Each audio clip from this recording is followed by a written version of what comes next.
Hey everyone, Happy New Year, and we want to say Happy New Year and welcome to the very first Radiotopia Presents of 2024. It's a series that we are truly excited about. It's called Shocking, Heartbreaking, Transformative. Now, this is from documentarian Jess Shane, who put out an open call on Craigslist and then worked with 4 strangers to explore the standard rules that documentarians and journalists use to tell their subject stories. So the series gets into all sorts of questions about what happens when people's real lives are collected, edited, and consumed. The show pulls back the curtain on what goes on behind the scenes of your favorite nonfiction shows. And then it turns in on itself and some really interesting twists and turns along the way in the making of the show. I've gotten to know Jess a little bit over the making of this show. Every time I chat with her, there's a new wrinkle to this story. It is really incredible. So go check out the new Radiotopia Presents series, Shocking, Heartbreaking, Transformative. It is out now on your favorite podcast platform.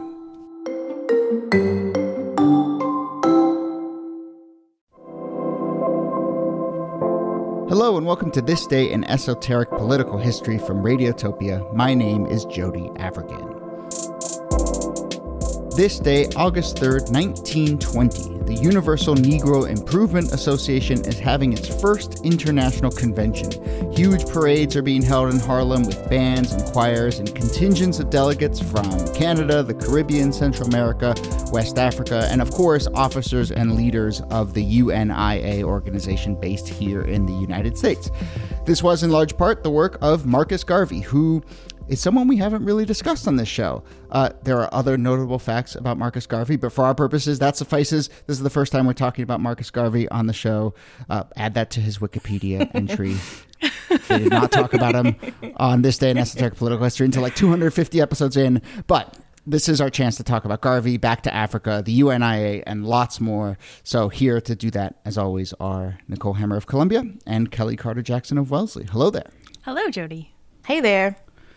So, Kellie, let's start. I mean, there's so much to say about Garvey, but let's start with just this convention and these parades in Harlem. Like, take us there. What do we sort of need to know about the texture of this moment in early August 1920? This is probably one of the biggest gatherings of Black people of the African diaspora that has ever met up in New York City. You have over 22 countries represented. You have tens of thousands of people trying to get inside Madison Square Garden, which is the largest gathering place that all of these people could meet up in one location. It takes about 5 hours just to get inside Madison Square Garden. But there's so much is happening. I mean, this is Garvey's moment of fame in which he has orchestrated all of these Black people to come together in solidarity to draft up basically a Black constitution or a declaration of human rights for Black people. And people were talking about this for decades. I mean, Garvey was huge on the scene. I think he's probably, in my book, one of the most underestimated or underrated Black figures, but he's right up there with Booker T. Washington and W.E.B. Du Bois, and he's going toe-to-toe in terms of his ideology. And that ideology is really important, and it's why there are all of these people here from all over the world, and they're marching under banners that say things like, we want a Black civilization and Africa must be free. It's a Pan-Africanism that he is infusing into what in the United States had not been exclusively, but had been a U.S.-focused movement. And so he is bringing something new in the wake, interestingly, of World War I, a kind of unity among, as Kellie was saying, diaspora people, but with the people in Africa as well. So during the parades, the UNIA officers are sort of in full regalia. There's the Black Star Line band and choir. We'll get into what the Black Star Line was. As we mentioned, there's these contingents. There's Black Cross nurses. I mean, they have really built up a full sort of ecosystem around this central idea. So, okay, that's the specific texture of this moment. Now I wonder if maybe we should just go way back and situate Garvey in like not just the context of his time, but I'm reminded, Kellie, like we've talked a little bit about Back to Africa movements on this show, and some of those have been from like white abolitionists in the 1850s and 60s, and now we have Garvey, a few decades later. So like, where does he fit into this larger, maybe decades and decades long flow of ideas of Black Americans going back to Africa? So if you think about the 19th century and the abolitionist movement as a wave of maybe like a spiritual back to Africa movement or a colonialistic back to Africa movement that's guiding these missionaries to go back to the country to colonize and evangelize. In the 20th century, it's much different. It's more of a cultural back to Africa movement. So, and a capitalistic one as well, in which there is not only pride about being of African descent, but there is a strong desire to make these connections between the Caribbean and the United States and Central America, and have shipping networks and economic networks that allow Black people to build wealth and control their own economic power and political power. So that's the real impulse for the movement. And just to sort of state the obvious, when we talked about like the ACS, the American Colonization Society, they didn't really have like economic empowerment necessarily. No. Their central concerns, Not at right? all. It was mostly like, well, Black people came from Africa, we should send them back to Africa, and also maybe that conveniently makes it less of a problem here at home. But yeah, and I think that what Kellie is pointing to is that in this case there are a set of push and pull factors, right? There's this idea of Black autonomy, that economic independence, Black pride, but there's also in 1920 this sense that the United States is not going to turn into this liberatory space anytime soon, right? You had all of these Black Americans who had moved north during the war for new economic opportunities that were not continuing after the war, who had fought in the war only to come home and find themselves in even stricter Jim Crow regimes that were specifically targeting U.S. soldiers who were Black. And this idea that there had to be a space, not only where there could be economic independence, autonomy, pride, all of those things, but freedom from white racism in the United States and elsewhere, right, across the colonial system. Yeah. And Garvey is really speaking to this with a level of militancy and cultural pride that's just not been seen before.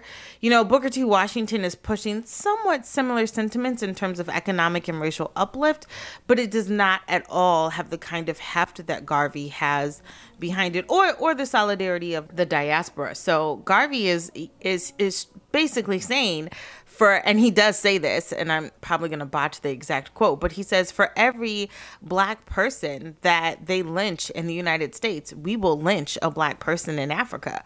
And that is like, whoa. And when he says that, the audience erupts with applause.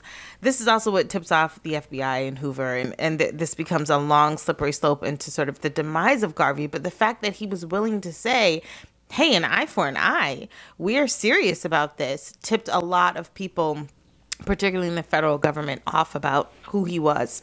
We did an episode a while back about William Lord Garrison, right? And when he burned a copy of the Constitution, that was, I think, in the 1850s.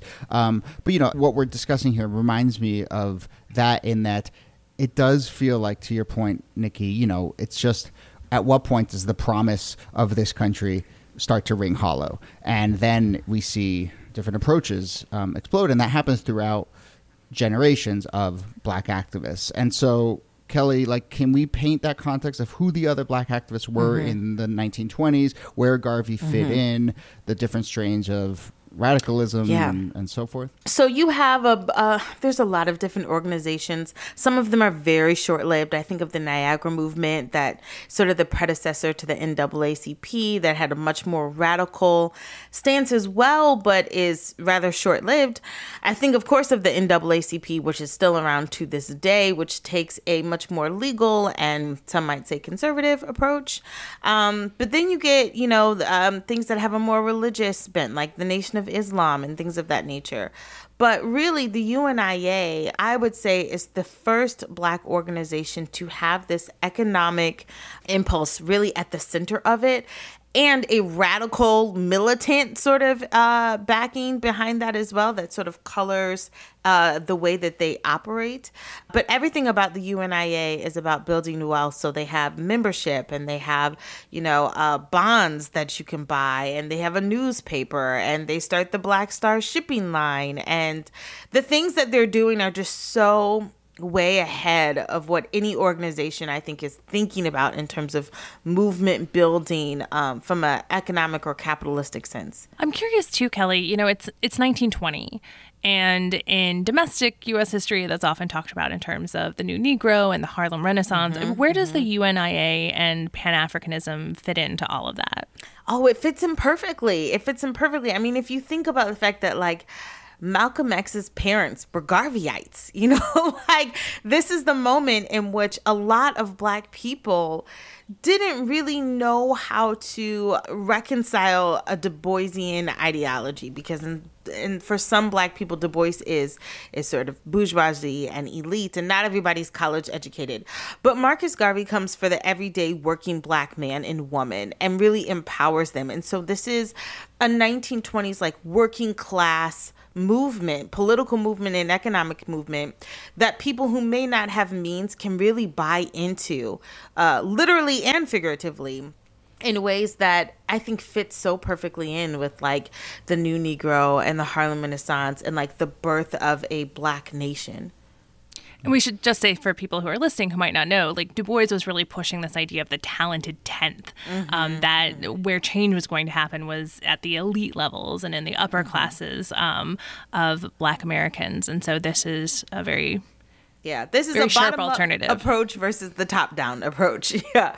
And I think people tend to think of Du Bois and Washington and Booker T. Washington as a sort of historical beef. but Garvey and Du Bois certainly had one. And I mean, I think in this moment, right, Garvey, of course, took this opportunity of this convention that we're discussing to continue that. He, weeks before the convention, he actually invites Du Bois to come and nominate himself for the role of, quote, the accredited spokesman of the American Negro people. And I think it's safe to say that Garvey thought being a, quote unquote, accredited spokesperson was about as deep of an insult as you could it sounds like trolling to me. I know.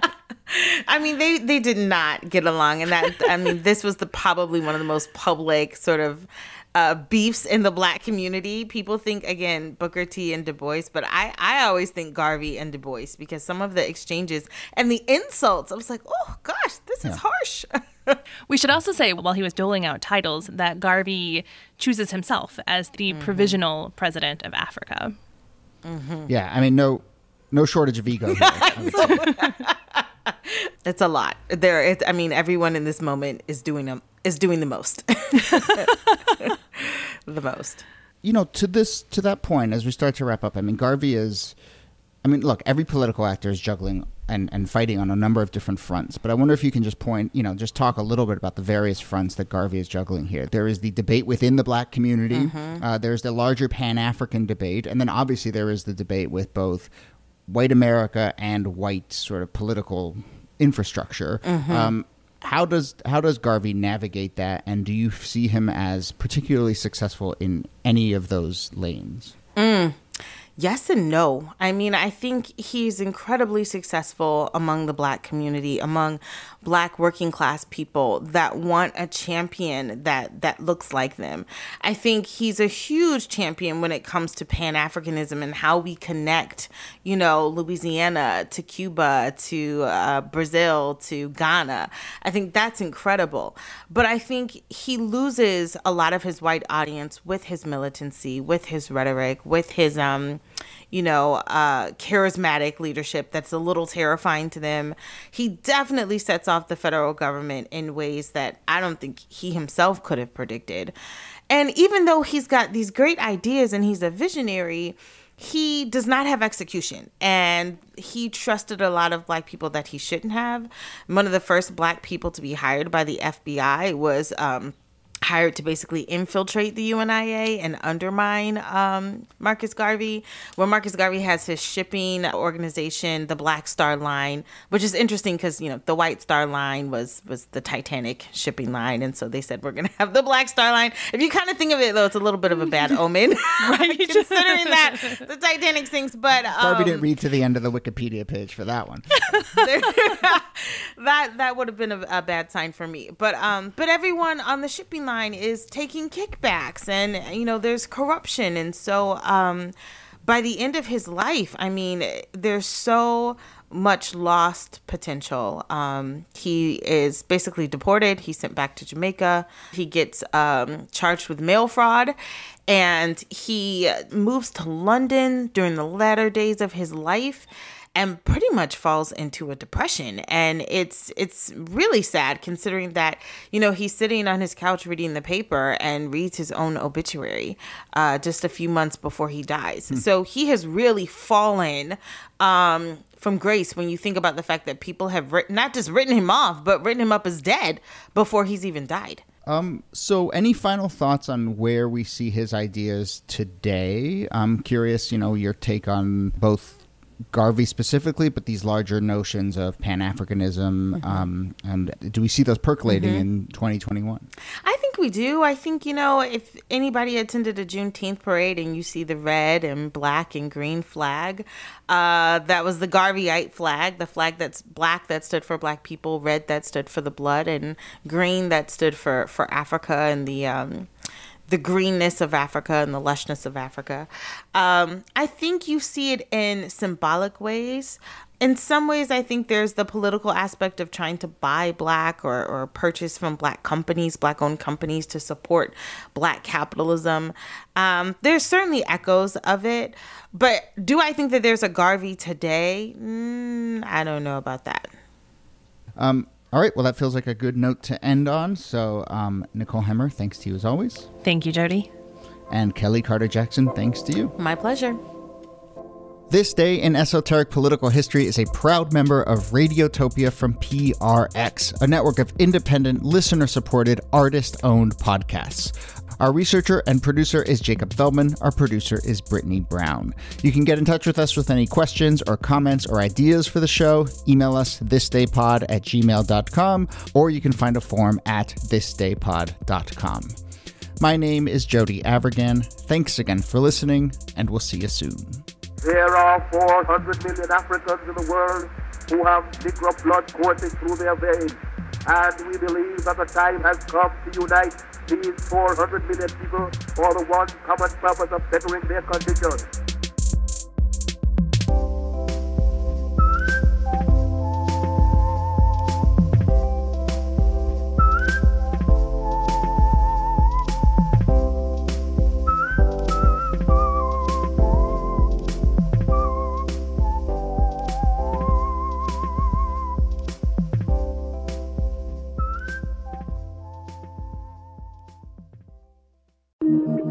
Radiotopia